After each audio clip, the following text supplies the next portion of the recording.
تو میں اسے مرنے کے فوراً بعد ایک چاٹا لگاؤں گا، ایک چاٹا، ایک تماچا رسید کروں گا۔ اس نے قسم کھا لی۔ کچھ دنوں کے بعد حضرت عثمان رضی اللہ عنہ شہید ہو جاتے ہیں۔ وہ دشمن اپنے دوست کے ساتھ آتے ہیں اور حضرت عثمان رضی اللہ عنہ کا سر اپنے بیوی پر، اپنے بیوی کے ران میں رہتا ہے، اور وہ شخص آتا ہے، کہتا ہے اس کے چہرہ کھول دو، حضرت عثمان کے چہرہ سے کپڑا ہٹا دو۔ بیوی نے عرض کیا کیوں ایسا کیوں کہتے ہیں؟ یہ تو دنیا سے رخصت ہو چکے ہیں، اللہ کے پیارے ہو گئے ہیں۔ تو دشمن کہتے ہیں نہیں، ہٹاؤ کپڑا، میں اسے ماروں گا، میں نے قسم کھائی تھی، میں بلا وجہ اسے ماروں گا۔ میرے بھائیو،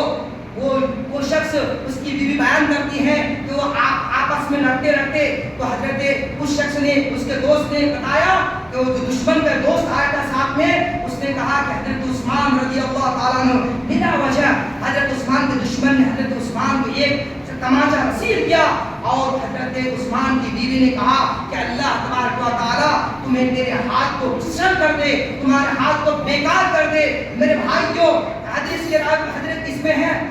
حلیۃ الاولیاء ایک کتاب ہے ابن ابی دنیا کی، اس میں موجود ہے واقعہ ہے۔ وہ بتاتے ہیں کہ چند دنوں کے بعد وہ جس شخص نے حضرت عثمان کو بلا وجہ مردے کی شکل پر ایک چاٹا رسید کیا تھا، اس شخص کا ہاتھ کٹا ہوا ہے، اور وہ اپنے ہاتھ کو باندھ کر جا رہا ہے اور کعبے کی طواف کر رہا ہے اور اللہ سے گناہ معافی کرواتا ہے۔ اللہ، اے رب کعبہ کی قسم، ہم نے بنا پر ظلم کیا تھا، اللہ تو نے مجھے سزا دے دی ہے، مجھے معاف کر دے۔ میرے بھائیوں، اسی طرح خالد بن عبداللہ برمکی کا ایک واقعہ بھی مشہور ہے کہ دونوں باپ بیٹے جیل میں تھے، اور اس کے بیٹے نے، خالد نے کہا ابا جان، ہم تو اس دنیا کے بادشاہ تھے، ہمارے اوپر تو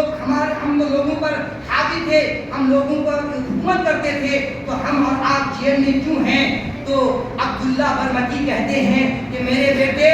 میں اور آپ اس جیل میں اسی لیے ہوں کہ ہم دنیا میں کسی مظلوم کی باتوں کو نہیں سنا کرتا تھا، کسی مظلوم جب کوئی کیس لے کے آتے تھے، ہم اس سے پیسہ کھا کر اس کو ملیا میٹ کر دیتے تھے۔ میرے بھائیو، اس واقعہ سے پتہ چلا کہ ظلم کرنے والے ظالم انسان اپنے آپ کی اصلاح کیجئے، وگرنہ آپ کا بھی حشر وہی ہوگا جس